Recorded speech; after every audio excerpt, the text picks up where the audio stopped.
खुलासा इंडिया में आपका स्वागत है।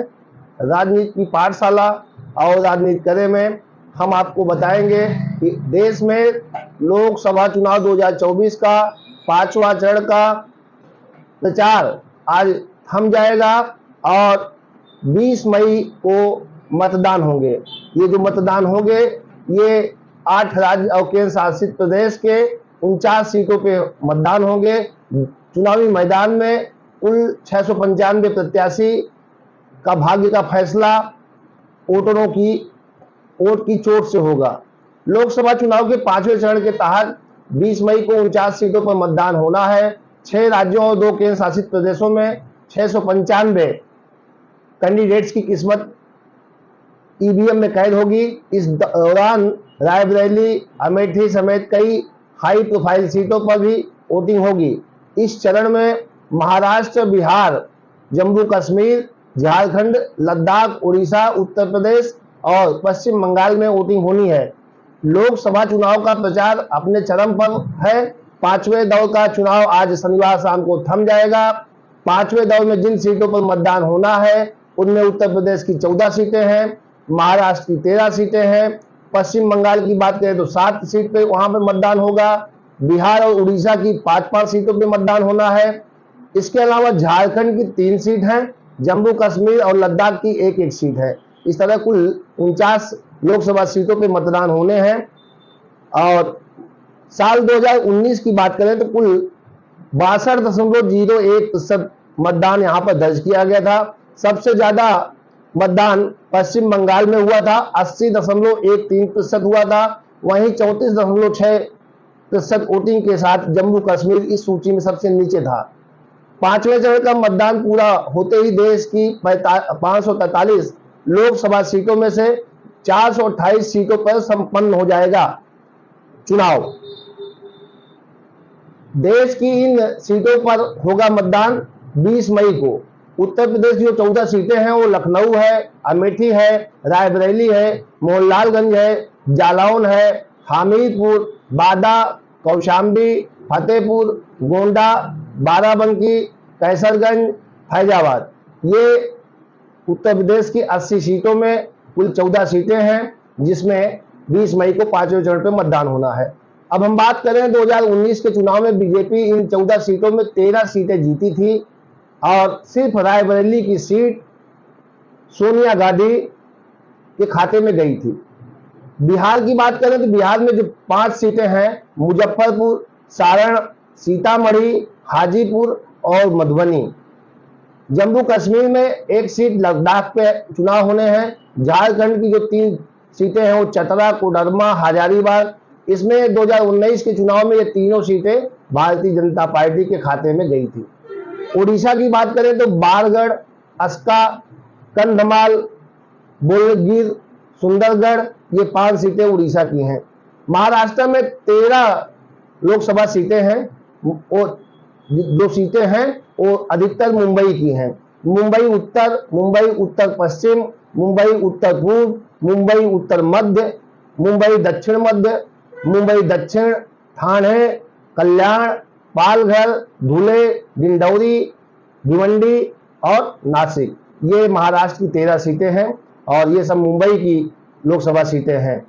पश्चिम बंगाल की बात करें तो 7 सीटों पे पश्चिम बंगाल में भी मतदान होने हैं 20 मई को 5वें चरण में। हावड़ा, हुगली, आरामबाग, बनगांव, बैरकपुर, सेदारामपुर, उलबेरिया, ये पश्चिम बंगाल की 7 लोकसभा सीटें हैं। लद्दाख की 1 सीट है। तो इस तरीके से कुल 49 सीटें हुई। पिछले चुनाव में राजनीतिक दलों का यहाँ पे कैसा प्रदर्शन था उस पर चर्चा कर ली जाए तो इन 49 सीटों में कई सीटें ऐसी हैं जो स्थानीय पार्टियों का गढ़ कही जाती हैं। अगर साल 2019 के चुनाव को देखें तो इन सीटों में से सिर्फ 1 सीट मतलब रायबरेली पर ही कांग्रेस जीती थी, जबकि बीजेपी को 32 सीटों पर जीत मिली थी। साल 2014 में बीजेपी ने 27 सीटें जीती थी जबकि कांग्रेस को 2 सीटें मिली थी। देखना होगा कि 4 जून को परिणाम आएगा तब कितनी सीटें किसकी झोली में जाती है। अब तक 4 चरणों में कुल मिलाकर करीब 66.95% वोटिंग हुई है। चुनाव आयोग ईसीआई ने बताया कि पहले 4 चरणों के दौरान करीब 45.1 करोड़ लोगों ने मतदान किया है। जो 5वें चरण की लोकसभा सीटें हैं 49, उसमें जो हाई प्रोफाइल सीटें हैं उन पर हम नजर डालते हैं। वो सीट है पूरे देश भर की सब जो नजर गड़ी है वो रायबरेली है। रायबरेली से सोनिया गांधी चुनाव लड़ती थी, पर राज्यसभा जाने के बाद वो सीट छोड़ दी और उस सीट पर उनके लड़के राहुल गांधी चुनाव मैदान में है। तो राहुल गांधी पहली बार इस सीट से चुनाव लड़ रहे हैं। वे वायनाड से भी कांग्रेस कैंडिडेट हैं, वहां पर प्रथम चरण में ही चुनाव हो चुका है। यहाँ उनका मुकाबला बीजेपी से दिनेश प्रताप सिंह, जो योगी कैबिनेट में राज्य मंत्री स्वतंत्र प्रभार है, और साल 2019 में सोनिया गांधी ने दिनेश सिंह को ही 1,67,000 वोटों से यहां हराया था।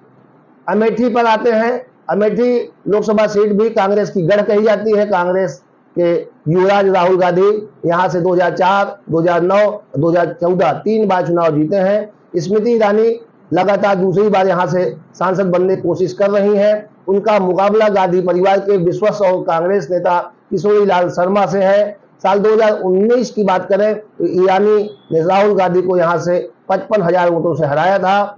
अब बात करते हैं मुंबई उत्तर की। केंद्रीय मंत्री पीयूष गोयल, जो मोदी कैबिनेट के बड़े विश्वसनीय मंत्री हैं, पहली बार लोकसभा चुनाव लड़ रहे हैं। इसके पहले वो राज्यसभा से ज्यादा करते थे। इस सीट पर उनका मुकाबला एक्टर राजनेता बने भूषण पाटिल से है।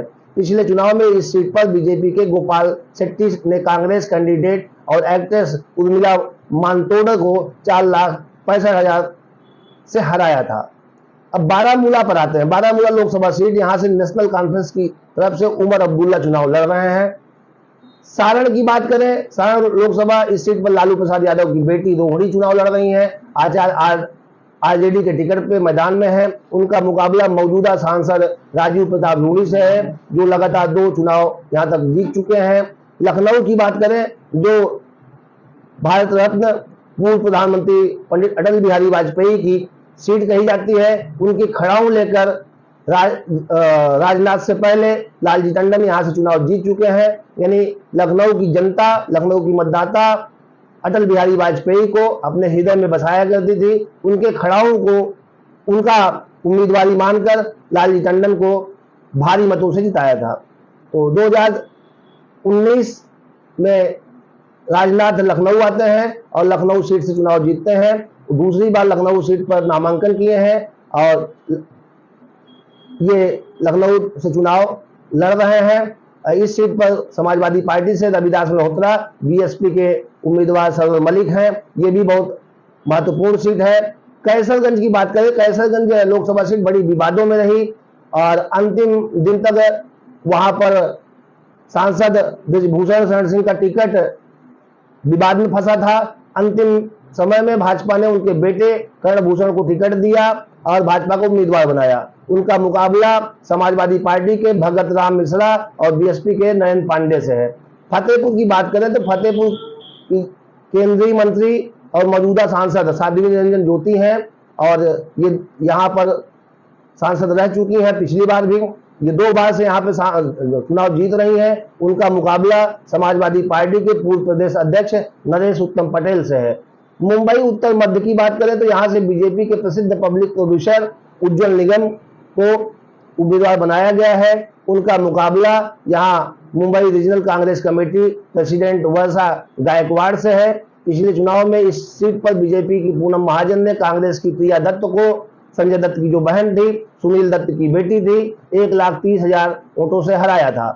अब कल्याण लोकसभा सीट की बात करें, इस सीट पर एकनाथ शिंदे ने नेतृत्व वाली शिवसेना का मुकाबला शिवसेना यूबीटी से है। इस सीट पर शिंदे के बेटे और मौजूदा सांसद श्रीकांत शिंदे का मुकाबला वैशाली दारेकर राणे से है, जो एमएलएस में भी रह चुकी हैं। साल 2019 में शिंदे ने 3.44 लाख वोट से यहाँ पर जीत दर्ज की थी। तो हमने आपको 5वें चरण में जो 49 सीटों पे मतदान होने हैं उनका विस्तृत ब्यौरा दिया और ये मतदान 5वें चरण का 20 मई को होगा।